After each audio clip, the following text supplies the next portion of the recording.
Okay, we have totally 9 subtitles. Up to now we have completed 4 subtitles. Now let's come to the 5th one.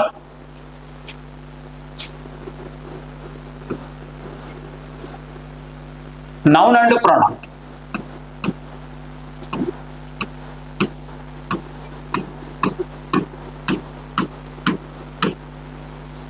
Actually, it is clearly explained in the matter of introduction of parts of speech.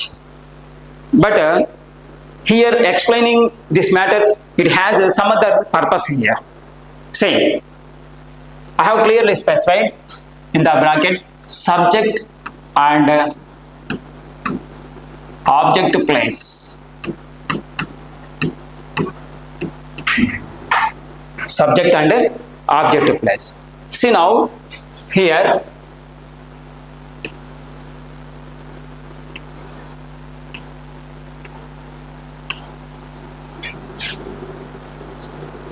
this table is split into 2 parts. The left column stands for subject and the right column stands for object.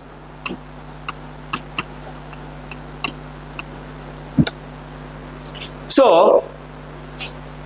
we know that in each and every sentence, there will be subject and object. Okay. Then what kind of things fall under subject and object? Say, this is the matter I am going to explain. ఇప్పుడు మనం ఇక్కడ ఏం చెప్తున్నామంటే noun and pronoun అని sub title పెట్టాం. దీంట్లో ఒక సెంటెన్స్లో subject ప్లేస్లో కానీ ఆబ్జెక్ట్ ప్లేస్లో కానీ ఇక్కడ రాసి వచ్చామండి. ఒక సెంటెన్స్లో సబ్జెక్ట్ ప్లేస్లో కానీ ఆబ్జెక్ట్ ప్లేస్లో కానీ వచ్చేవి కేవలం 2 విషయాలు మాత్రమే ఉంటాయి. అవేంటంటే అయితే నౌన్ అన్న కావాలి, ప్రొనౌన్ అన్న కావాలి. మరి ప్రొనౌన్ అయితే ఎలా ఉంటే సబ్జెక్ట్ ప్రొనౌన్ అవుద్ది, ఎలా ఉంటే ఆబ్జెక్ట్ ప్రొనౌన్ అవుద్ది. అలాగే ఒకవేళ ప్రొనౌన్ కనుక కాకుంటే అదేమై ఉండొచ్చు అంటే నౌన్ అయినా సరే అయి ఉండొచ్చు.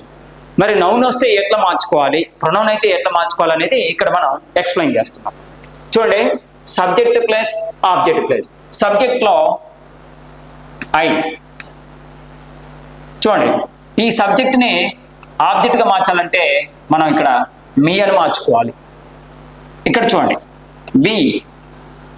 వీని ఆబ్జెక్ట్గా మార్చాలంటే అజ్ అని మార్చుకోవాలి. హీ, దీన్ని ఆబ్జెక్ట్గా మార్చుకోవాలంటే హిమ్ అని మార్చుకోవాలి. ఒకవేళ సబ్జెక్ట్ ప్లేస్లో షీ అని వస్తే దాని ఆబ్జెక్ట్ అయితే హర్ అని వస్తుంది. మరి ఇట్ వస్తే ఇట్ అని వస్తుంది. దే వస్తే దెమ్ అని వస్తుంది. చూసారు కదా, ఇవన్నీ సబ్జెక్ట్ ఫార్మ్స్ ఆఫ్ ప్రొనౌన్స్.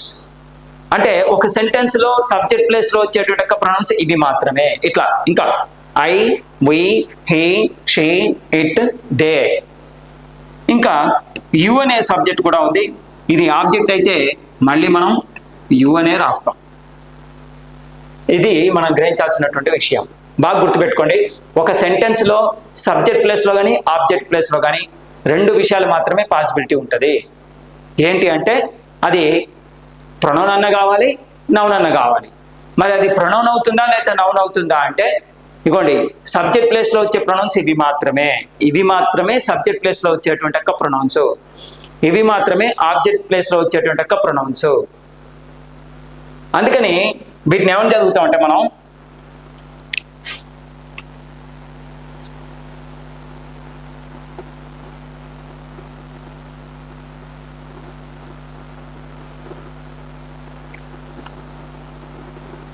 వీటన్నిటిని ఏం చదువుతామంటే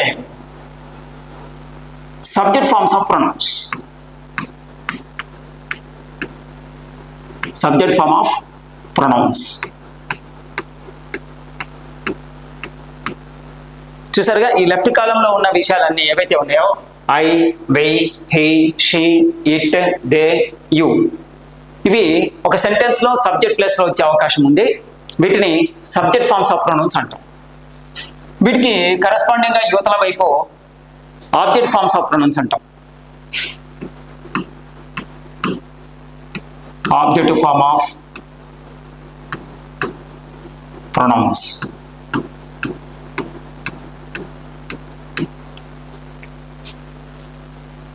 subject form of pronouns, object form of pronounce.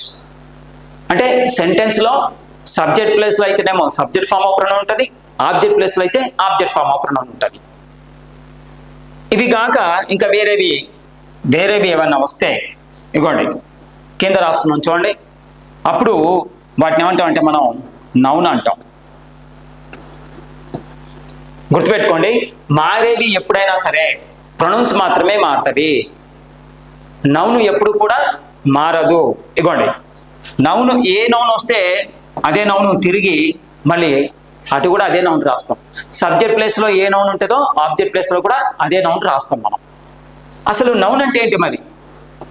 జనరల్గా నేమ్స్ అంటాం, నేమ్స్ అని చెప్పొచ్చు.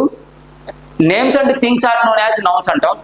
థింగ్స్ కూడా ఇండైరెక్ట్గా నేమ్ అన్నట్టే కదా, కాకపోతే మనం నేమ్స్ అనొచ్చు, థింగ్స్ అని కూడా రాద్దాము. నేమ్స్ అండ్ థింగ్స్, వీటిని మనం నౌన్స్గా భావిస్తాం. మరి నేమ్ వస్తే ఏంటి? ఫర్ ఎగ్జాంపుల్ ఇగోండి ఆబ్జెక్ట్ ప్లేస్లో రామ అనే నేమ్ వచ్చింది.